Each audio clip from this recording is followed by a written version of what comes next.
Morning. Um, Good Friday, and we're in the midst of what the church calls the Triduum, the sacred 3 days. It's really the centerpiece of the whole church year. And I like to refer to these 3 days with these three words: touching, tragic, triumph. There's a touching moment at the Last Supper where Jesus washes the feet of his disciples, and the tragicness of this day, and of course the triumph of Easter. I'd like to share with you three little stories on this Good Friday. You probably never heard of John Templeton. John Templeton was a man who was from a little town in Tennessee, and during the Depression, which is in the early 1930s, he called in his broker and he said, "I want you to buy all the stock that's valued under $1." And his broker said, "Well, some of these stocks are bankrupt." And he said, "I don't care.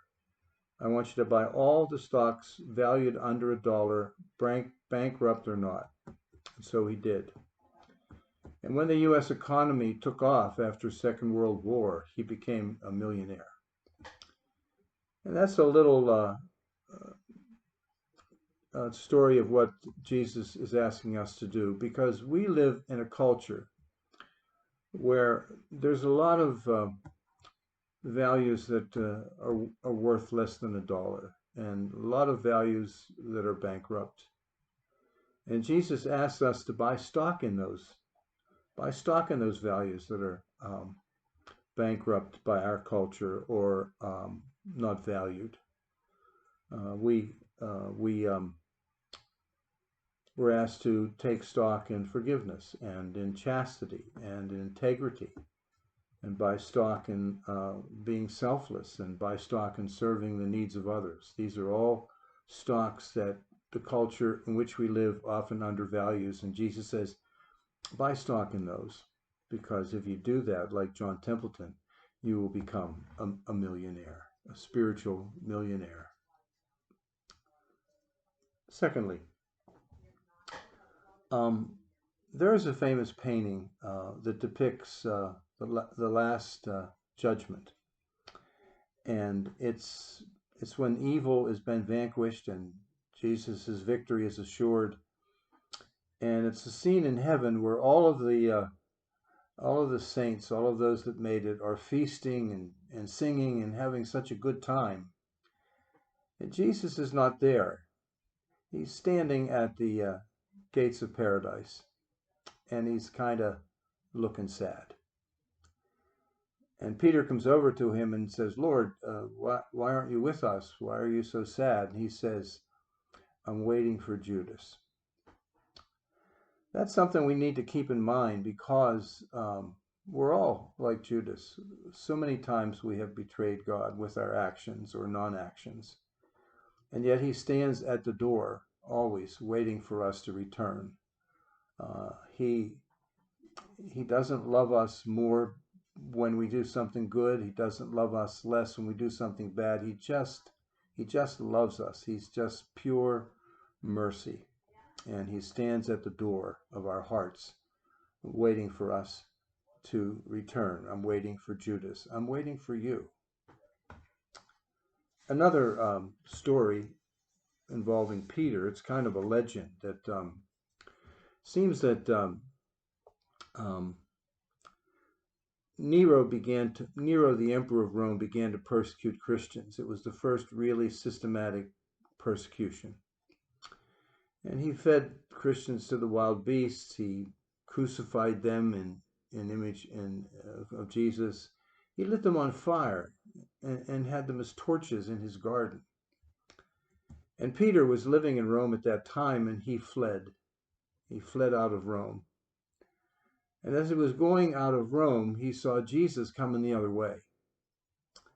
And he said, "Quo vadis, Domine?"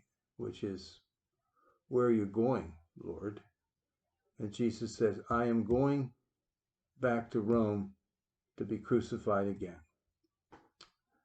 We read John's version of the Passion of Christ, and it's a wonderful story, and it takes us back.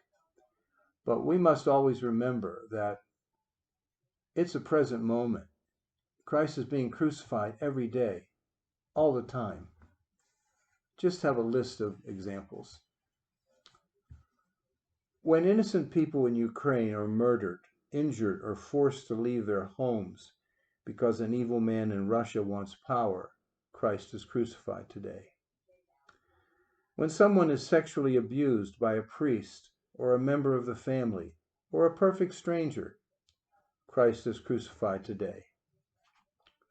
When there is no forgiveness, only grudges and revenge, Christ is crucified today. When Planned Parenthood calls abortion health care and God is not welcome in the marketplace, Christ is crucified today. When a society is rich in things and poor in people, near to self and distant from community, strong on me yet so fragile on us, Christ is crucified today.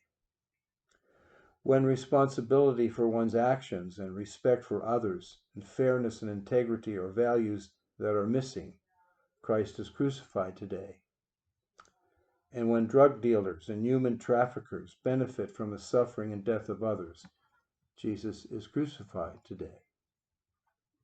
I could go on, but that gives you the idea that the crucifixion of Christ is not just a past story we read, but something we see every day and sometimes something that we contribute to.